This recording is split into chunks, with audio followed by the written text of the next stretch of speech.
Now, let's get a closer look. The stomach is an expanded portion of the gastrointestinal tract, or GI tract, that partially digests food by breaking it down mechanically and chemically in order to form a pulpy acidic fluid called chyme. The stomach is divided into four anatomical regions: the cardia, fundus, body, and pylorus. But the stomach is only divided into three histological regions: the cardia, fundus, and pylorus. That's because the fundus and the body are histologically identical, so both regions are called the fundus when referring to their histology. The cardia is a small area surrounding the opening to the esophagus which contains cardiac glands that secrete mucus.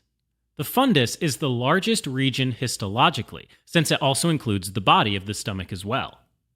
This region of the stomach has fundic or gastric glands that secrete digestive enzymes such as pepsin and a protective layer of mucus. The pylorus is the most distal region of the stomach before reaching the pyloric sphincter. This region will have a combination of pyloric glands that secrete mucus and neuroendocrine cells that secrete gastrin. Similar to the rest of the GI tract, the wall of the stomach has four main layers: the inner mucosa, submucosa, muscularis propria, and outer serosa. Although some portions of the GI tract have an outer layer of adventitia instead of serosa. This low-power longitudinal section of the stomach was taken from the cardia of the stomach. Now, if we take a closer look at the mucosa of the cardia, we can see that the surface of the mucosa has a simple columnar epithelium with many invaginations that form millions of gastric pits. The gastric pits will comprise about a quarter of the mucosa's thickness. At the base of these pits, they join with multiple tubular cardiac glands that secrete mucus that protects the esophagus from gastric reflux, and is also a part of the stomach's gastric juice. The cardiac glands extend all the way to its underlying layer called the muscularis mucosa, which is a thin layer of smooth muscle that is still a part of the mucosal layer. The next main layer of the cardia is the submucosa, which consists mostly of dense, irregular connective tissue, but also contains larger blood vessels like the ones we can see in this image. On the right of this image, we can see a portion of the overlying mucosa, and on the left is a portion of the next main layer called the muscularis propria. The entire stomach's muscularis propria is unique when compared to the rest of the GI tract, because it has 3 layers of smooth muscle instead of only 2 layers. In this image, we can see portions of the inner oblique layer on the right side of the muscularis propria, closest to the submucosa. The middle layer is the circular layer, and the outer layer is a longitudinal layer of smooth muscle. Because this tissue sample was sectioned longitudinally, the outer layer of smooth muscle is the layer that shows the long shape of the muscle fibers the best, and the middle layer will have muscle cells that appear the most circular. The outermost layer of the cardiac stomach is the serosa, which consists of loose connective tissue with large blood vessels, adipose tissue, lymphatic vessels, and nerves. In this image, the large blood vessels are easy to identify because of the red blood cells that can be seen within their lumens. Alright, let's move on to the fundic stomach.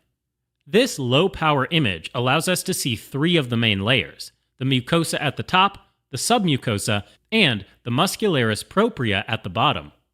The outer serosa isn't present in this image, though. The prominent fold in this image is called a rugae, which is formed by both the mucosa and submucosa. The rugae allow the stomach to expand after food or liquid is consumed. The submucosa, muscularis propria, and serosa are very similar to the cardiac stomach. The fundic mucosa may look similar to the cardiac mucosa, but the glands present in the mucosa are different. Instead of cardiac glands, the gastric pits join with fundic or gastric glands, which consists of 3 major cell types: parietal cells, mucous neck cells, and chief cells. The gastric glands are also broken down into 3 regions: the isthmus, neck, and base of the glands. The isthmus consists mostly of parietal cells, which can be identified in this high-power image by their very eosinophilic or pink cytoplasm. And they're large round nuclei that are centrally located. Parietal cells can also be found in the neck and base of the glands, but overall, there are more present in the isthmus and neck. These cells are responsible for secreting gastric acid as well as intrinsic factor, which is a glycoprotein required for the uptake of vitamin B12 in the small intestine.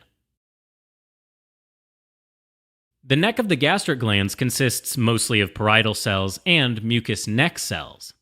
The mucous neck cells can be found in between the parietal cells as smaller, pale, basophilic cells that are also seen in the base region of the gastric glands.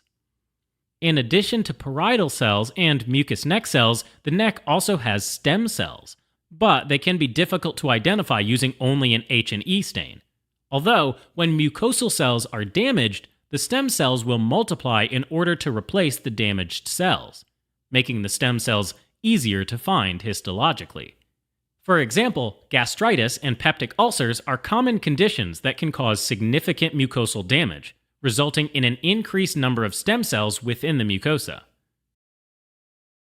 If we move down to the base of the gastric glands, parietal cells and mucous neck cells will still be present, but the base also has very prominent peptic or chief cells, which are responsible for secreting digestive enzymes such as pepsinogen.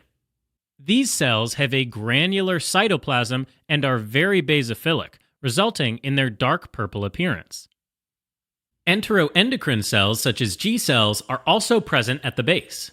These cells are responsible for secreting hormones including gastrin, but they aren't easily identified with an H&E stain. Alright, let's move on to the last and most distal region of the stomach, the pylorus.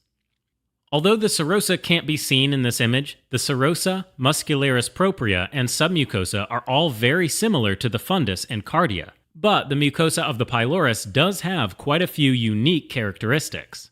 The mucosa of the pylorus has more prominent gastric pits that comprise about half the thickness of the mucosa instead of only a quarter or less. As a result, the pyloric glands are generally shorter, have more branches, and more coils when compared to the glands of the fundus or cardia. The majority of the pyloric glands are mucus-secreting cells that are similar to the mucous neck cells. The glands also contain cells that are not as easy to identify, such as a smaller number of parietal cells, stem cells, and G cells, which secrete gastrin.